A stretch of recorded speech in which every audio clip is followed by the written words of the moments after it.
بسم اللہ الرحمن الرحیم۔ شروع اللہ کے نام سے جو نہایت مہربان اور رحم کرنے والا ہے۔ آج جو واقعہ آپ کو سنانے لگی ہوں، یہ واقعہ 2015 میں ایک فیملی کے ساتھ پیش آیا اور مجھے ایک دوست نے سنایا ہے، جسے اس نے سنایا میں منوان ویسے ہی ایک کہانی کی شکل میں آپ کے سامنے پیش کر رہی ہوں۔ 34 سالہ مشتاق گارمنٹس کا بزنس کرتا تھا۔ اس کی شادی 7 سال پہلے اس کے خاندان کی سب سے حسین لڑکی ہانیہ سے ہوئی تھی۔ اب ان کے 2 بچے تھے اور مشتاق اچھا خاصا کماتا تھا۔ مشتاق کا کراچی کے پوش علاقے میں عالی شان گھر تھا، جس میں یہ فیملی ہنسی خوشی اپنی زندگی بسر کر رہی تھی۔ گھر چنانچہ کافی بڑا تھا اور کمرشل ایریا میں تھا، اور ان کی فیملی چھوٹی تھی، تو مشتاق نے پارٹیشن کر کے ایک حصہ کرائے پر دے دیا۔ کرایہ دار قربان علی نے سکول بیگ بنانے کا کارخانہ لگایا اور کام شروع کر دیا۔ قربان علی 40 سال کا عام سی شکل و صورت والا شخص تھا۔ اس میں اگر کوئی خاص بات تھی تو وہ اس کے کالے جادو سے کچھ واقفیت تھی، جو اس نے جوانی میں ایک عامل کے پاس سے سیکھی تھی، مگر اس نے اس علم کو پیشے کے طور پر استعمال نہیں کیا۔ اس کے کارخانے میں 3 کاریگر اور 2 ہیلپر کام کرتے تھے۔ دوسری طرف ہانیہ کا شوہر مشتاق اکثر کاروبار کے سلسلے میں کراچی سے باہر ہوتا تھا اور ہانیہ گھر میں بور ہوتی رہتی تھی۔ پارٹیشن کے درمیان ایک گیٹ بھی مشتاق نے لگوایا تھا۔ قربان علی کارخانہ کھولنے کے بعد اکثر وہ گیٹ کھٹکھٹاتا، ہانیہ سے کولر میں ڈالنے کے لیے برف مانگتا رہتا تھا۔ ہانیہ کو پہلی بار دیکھتے ہی قربان علی اس پر قربان ہو گیا تھا۔ بھرا بھرا جسم، دل کش نشیب و فراز دودھیا رنگ، لمبے دراز سیاہ زلفیں اور بڑی بڑی قاتل آنکھیں۔ قربان علی دل ہار بیٹھا تھا۔ اسے اندازہ نہیں تھا کہ مشتاق کی بیوی ایسی قیامت خیز حسن کی مالک ہوگی۔ دوسری طرف مشتاق کے کاروباری دوروں سے ہانیہ بھی تنہائی کا شکار تھی، اور اس کے دن اور راتیں بہت ہی بے کیف اور اداس گزر رہی تھی، اور یہی عوامل تھے کہ ہانیہ اب قربان علی سے ہنس بول کر سکون محسوس کرنے لگی، جبکہ دوسری طرف گنگ قربان علی کو جب بھی موقع ملتا برف لینے کے بہانے پورشن والے گیٹ سے اندر چلا جاتا اور ہانیہ کے بدن سے خوب آنکھیں سیکتا رہتا۔ دوسری طرف دوپہر کو ہانیہ کے پاس کوئی کام نہیں ہوتا تو وہ قربان علی کے کارخانے میں بیٹھ جاتی اور قربان سے گپ شپ کرنے لگتی۔ ان دونوں میں اجنبیت اور بیگانیت کے بادل چھٹ چکے تھے۔ اب تو دونوں ایک دوسرے میں کشش محسوس کرنے لگتے تھے۔ ان عوامل کے پیچھے مشتاق کی بڑھتی ہوئی کاروباری مصروفیات تھی، جس کی وجہ سے ہانیہ اکیلی ہی جذبات کی آگ میں جل رہی ہوتی تھی۔ اس ناطے دونوں میں ہنسی مذاق بھی ہو جاتا تھا۔ دیور بھابھی کے اس مذاق کو ہانیہ زیادہ اہمیت نہیں دیتی تھی، جبکہ قربان اسے نہ صرف للچائی نظروں سے دیکھتا تھا، بلکہ اس کی نظر میں ہانیہ کے گورے بدن کا ایک ایک حصہ نقش ہو گیا تھا۔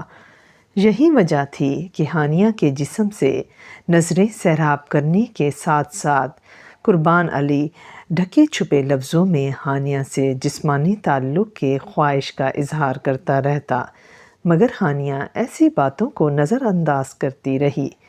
پھر قربان علی نے کالے علم کا سہارا لینے کا فیصلہ کیا۔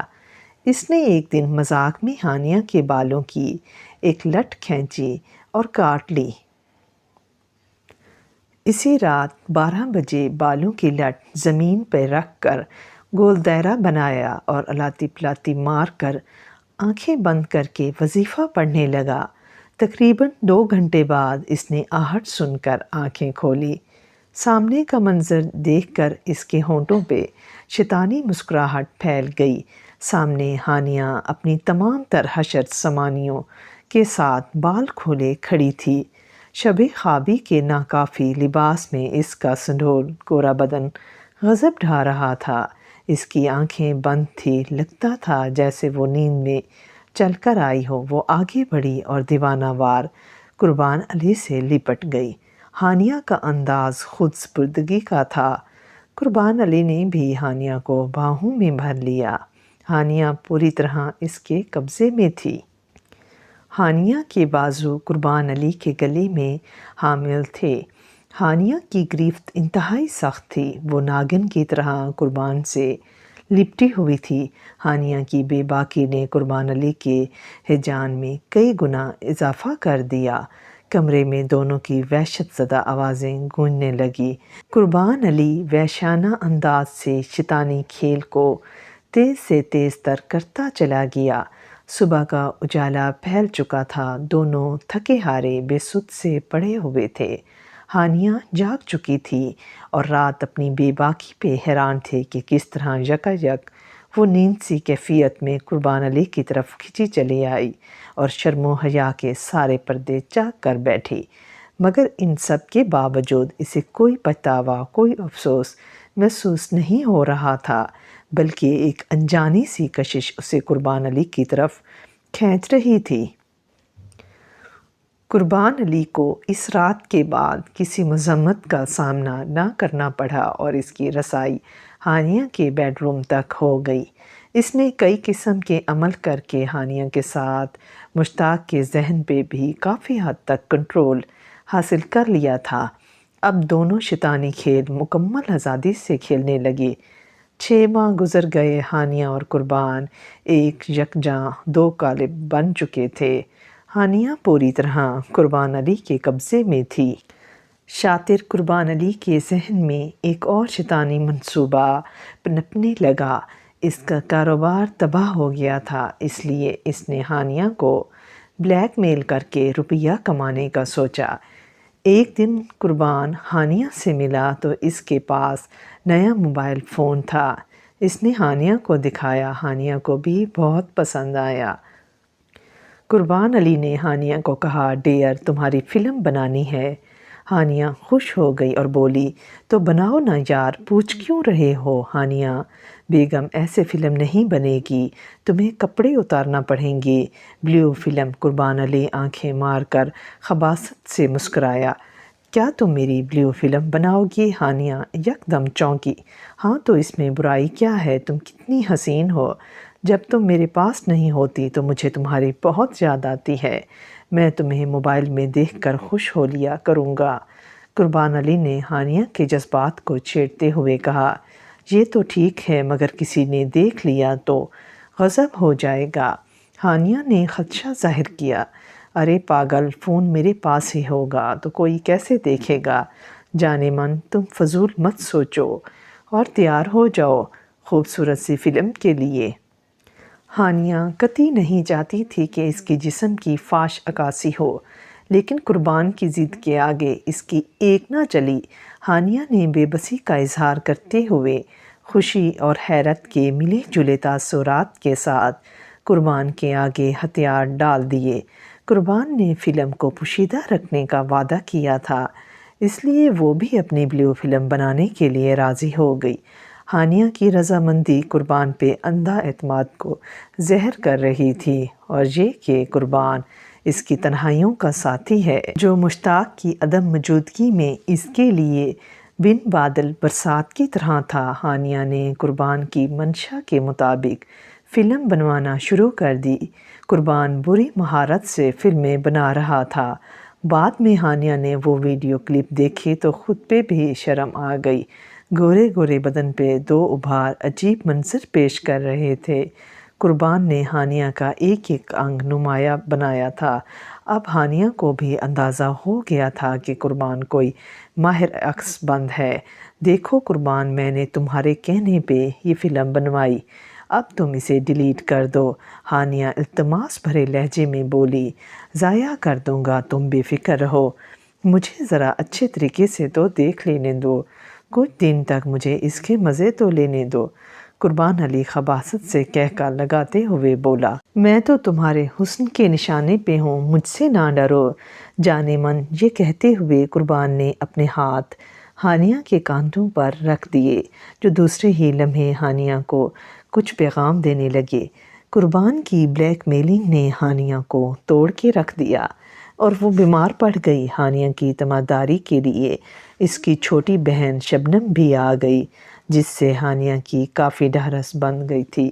شبنم 19 سال کی نوخیز کلی تھی، سرخ سفید رنگت، سفید بدن، نیلی آنکھیں، لمبے سنہری بال، دلکش سراپا شوخ چل۔ شبنم جب سے ہانیہ کے گھر آئی، ہانیہ کا دل بہل گیا۔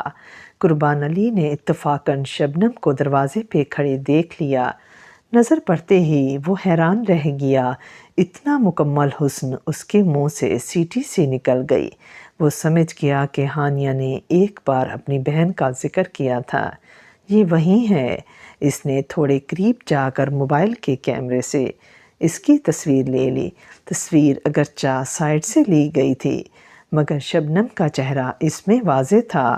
ہانیہ سوچوں میں گم تھی، اس کی سوچوں کا محور قربان ہی تھا۔ اس نے بے وقوفی میں آ کر اپنا سب کچھ قربان کو سونپ دیا، مگر صلے میں قربان نے کیا دیا؟ ہانیہ کی آنکھیں بھر آئی۔ وہ سوچ ہی رہی تھی کہ اس کی اداسی کی وجہ کیا ہے، قربان کی بے وفائی یا قربان کی جدائی؟ اس کا دل کہہ رہا تھا کہ قربان کی نیت شروع سے ٹھیک نہیں تھی۔ وہ ہوس کا پجاری تھا، اس کو صرف اس کے شباب سے مطلب تھا۔ اس نے محبت کے نام پہ اس کا بدن ہی نوچا ہے، اس سے محبت کا ڈھونگ رچا کر لاکھوں روپے ہتے آئے ہیں، اور اب بلیک میلنگ پہ اتر آیا ہے۔ یہ سوچتے ہوئے پھر وہ باقاعدہ ہچکیوں سے رونے لگی۔ قربان نے جب سے شبنم کو دیکھا تھا، اس کے اندر کا شیطان بے قابو ہوا جا رہا تھا۔ اس کی نظروں کے سامنے شبنم کا گزار پرشباب سراپا ہر وقت لہراتا رہتا۔ ایک دن دوپہر سے ہی بوندا باندی ہو رہی تھی۔ شہر کا موسم بہت خوشگوار تھا۔ شام تک بوندا باندی تیز موسلادھار بارش میں تبدیل ہو گئی۔ رات 12 بج چکے تھے۔ طوفانی بارش نے شہر کو جل تھل کر دیا تھا۔ بجلی کا نظام درہم بھرم تھا۔ گرج چمک کے ساتھ طوفانی بارش نے رات کے اس پہر میں ایک سماں باندھا ہوا تھا۔ لائٹ نہیں تھی۔ قربان نے موم بتی روشن کی، جس کی مدھم روشنی میں قربان الاتی پلاتی مار کر بیٹھا ہوا تھا۔ نیم اندھیرے میں قربان کا ہیولہ بہت خوفناک لگ رہا تھا۔ اس نے ایک تصویر اپنے سامنے رکھی۔ وہ تصویر شبنم کی تھی۔ پھر قربان آنکھیں بند کر کے کچھ پڑھنے لگا۔ ماحول بہت پراسرار تھا۔ قربان علی کبھی آنکھیں کھولتا تو اس کی سرخ آنکھوں سے جیسے خون ٹپکتا محسوس ہوتا۔ 2 گھنٹے مسلسل وظیفے کے بعد اچانک آہٹ ہوئی۔ قربان علی نے آنکھیں کھول دی۔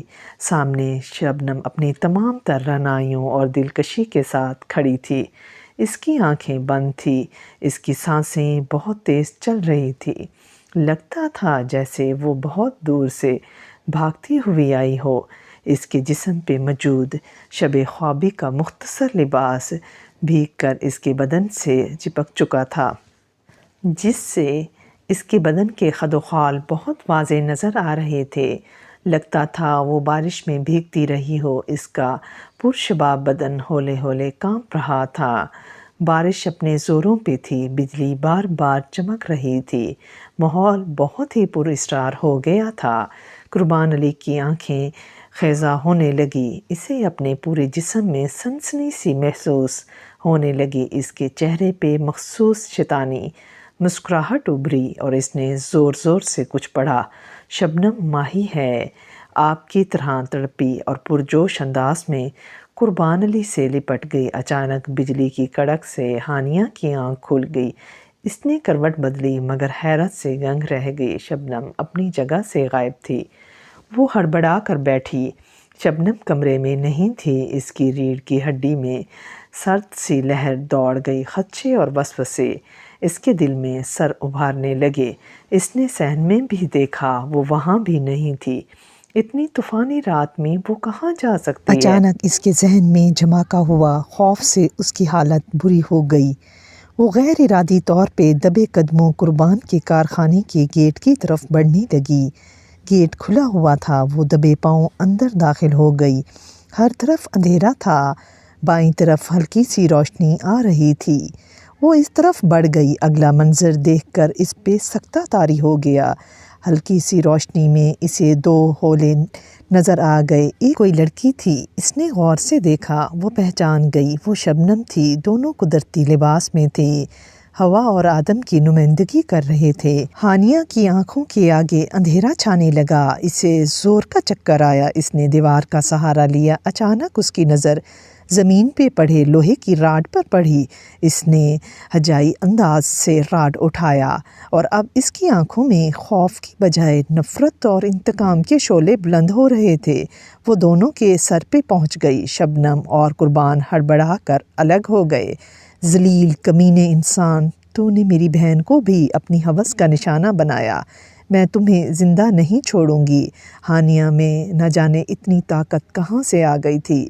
اس نے راڈ لہرائی اور پوری طاقت سے قربان کے سر پہ دے ماری۔ پہلے ہی وار میں قربان کے سر کی ہڈی چٹخے کی آواز آئی، وہ چیخ مار کر گر پڑا۔ ہانیہ پہ دیوانگی طاری ہو گئی اور اس نے اس پر پے در پے وار کر کے قربان کی کھوپڑی پاش پاش کر دی۔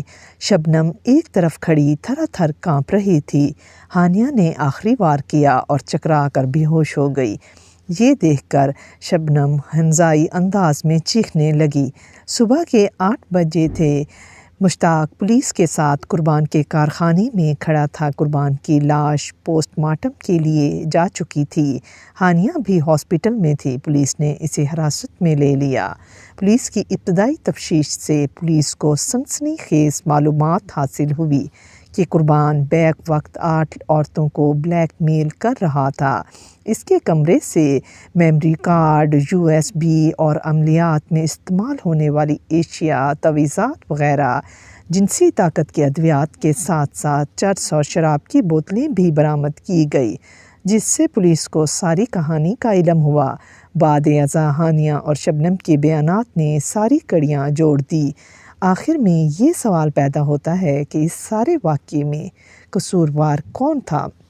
مشتاق، جس نے تھوڑے سے پیسوں کی لالچ میں اپنے گھر کا آدھا حصہ ایک ہوس زدہ شخص کو دیا، جس نے اس کے گھر میں اس کی عزت پہ نک لگائی، اور مشتاق نے ہی کاروبار کے چکر میں بیوی کے حقوق سے غفلت برتی، جس سے ہانیہ غلط راستوں پہ چل پڑی، جس کا انجام تباہی پہ ہوا۔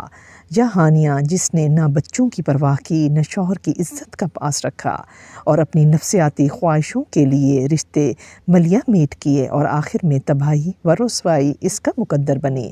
آج جس طرح رشتوں کے تقدس کو پامال کیا جا رہا ہے اور جس طرح زنا عام ہو رہا ہے، عذاب تو ہم پر آنا ہی ہے، جو ٹڈی دل کی شکل میں ہو یا کورونا۔ خیر، بعد میں ہانیہ پہ کیس چلا، اسے سزا بھی ہوئی، مگر حالات و واقعات دیکھتے ہوئے عدالت نے محض 6 ماہ بعد ہانیہ کو ضمانت پہ رہا کر دیا۔ جب ہانیہ گھر آئی تو مشتاق بہت تیش میں تھا، مگر لوگوں کے سمجھانے پر وہ ٹھنڈا ہوا اور اسے اس سارے حادثے میں اپنی بھی غلطی نظر آئی اور اس نے پیسے کمانے کی دھن میں اپنی بیوی کو یکسر فراموش کر دیا اور لالچ میں اپنے گھر کا آدھا حصہ ایک ہوس زدہ شخص کو دے دیا، جس نے بعد ازاں اس کی عزت پہ نک لگائی۔ وہ اتنے بڑے سانیے سے دوچار ہوا۔ دوسری طرف ہانیہ مشتاق کے قدموں میں گر کر اس وقت تک رو رو کر معافیا مانگتی رہی، جب تک مشتاق نے اسے اٹھ کر اس کے آنسو نہ پہنچے اور اسے معاف نہ کر دیا۔ اس واقعے کو 5 سال گزر گئے ہیں۔ آج ہانیہ 4 بچوں کی ماں ہے اور شوہر کی بہت خدمت گزار ہے۔ شوہر کی ہر بات اس کے لیے حرف آخر کی حیثیت رکھتی ہے۔ مشتاق نے بھی گھر میں گورنمنٹ کا سیٹ اپ لگا لیا ہے، اب وہ اپنے شہر سے باہر نہیں جاتا، ہانیہ کو شاپنگ اور تفریح کرانے کے لیے لے جاتا ہے۔ دونوں ماضی کی تلخ یادوں کو بھول کر نئے سرے سے زندگی گزار رہے ہیں۔ زنا کے قریب بھی نہ جاؤ، بے شک یہ بہت بڑا گناہ ہے۔